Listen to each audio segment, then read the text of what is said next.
New jersey stadium, এই মাঠেই হবে বিশ্বকাপ শিরোপার মীমাংসা, যেখানে মুখোমুখি হবে আর্জেন্টিনা এবং স্পেন। এই ম্যাচ নিয়ে হাইপ এতটাই উঠেছে, ম্যাচের একটা টিকিটের দাম উঠেছে $1,00,000, যা বাংলাদেশি মুদ্রায় প্রায় 1 কোটি টাকারও বেশি। সবাই চাইছেন এই ইতিহাসের সাক্ষী হতে। এই মাঠেই হয়তো লিওনেল মেসি তার বিশ্বকাপ ইতিহাসের শেষ ম্যাচটা খেলবেন, এবং কে না চায় সেই ম্যাচের সাক্ষী হতে। শুধু ম্যাচ দেখা নয়, ম্যাচের পরও কিন্তু অনেকে চাইবেন এই ফাইনালের, এই ভেন্যুর একটা সাক্ষী হতে। সেটা কিভাবে, সেটাই জানাবো। ফিফা এই ভেন্যু মেটলাইফ স্টেডিয়ামের মাঠের যে ঘাসে খেলবেন লিওনেল মেসি, এই ঘাস কিন্তু ম্যাচ শেষে বিক্রি করার একটা উদ্যোগ নিয়েছে, এবং এই ঘাস বিক্রি করে ফিফা একটা প্রজেকশন করেছে $11.2 মিলিয়ন আয় করতে পারবে তারা শুধুমাত্র এই ঘাস বিক্রি করে। এবং এই ঘাস কিন্তু বিভিন্ন ক্যাটাগরিতে তারা মূল্য নির্ধারণ করে বিক্রি করবে। সর্বনিম্ন $450, বাংলাদেশি টাকায় 50,000 টাকার মতো অর্থ দিয়ে এই ঘাস সংরক্ষণ করে রাখতে পারবেন যে কোনো সমর্থক।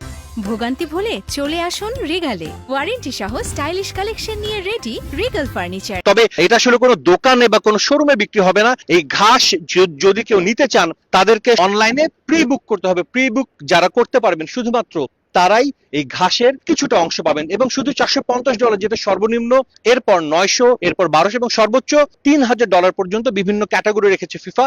সেই অর্থ দিয়ে এই ঘাস কিনে সমর্থকরা কিন্তু মেসির শেষ বিশ্বকাপ ম্যাচ সম্ভাব্য যেটা হতে যাচ্ছে, সেই ম্যাচের ঘাসের টুকরা তাদের সংরক্ষণে রাখতে পারবেন। এবং এই মাঠটা কিন্তু বিশ্বকাপের আগে রেনোভেশনের জন্য নিউ জার্সি যারা কর্তৃপক্ষে মাঠের, তাদের খরচ হয়েছিল $13.4 মিলিয়ন, এবং সেখান থেকে $11.2 মিলিয়ন কিন্তু এই ঘাস বিক্রি করে যদি সবগুলো তারা বিক্রি করতে পারে, নিশ্চিতভাবে কিছুটা অর্থ তারা রিকভার করতে পারবেন। এবং সেই লক্ষ্যেই কিন্তু এই ঘাস বিক্রির উদ্যোগ নিয়েছে। আমরা জানি এবারে বিশ্বকাপ অনেক কারণেই কিন্তু ইতিহাসে স্মরণীয় হয়ে থাকবে, এবং এই ঘাস বিক্রির উদ্যোগ অনেকেই শুরুতে হেসেছিলেন, কিন্তু যেভাবে সাড়া পেয়েছে ফিফা, তাতে করে বলাই যায় ভবিষ্যতে হয়তো এই ঋতু অব্যাহত থাকবে, এবং এই ইতিহাসের অংশ হতে চাইবেন অনেক সমর্থক।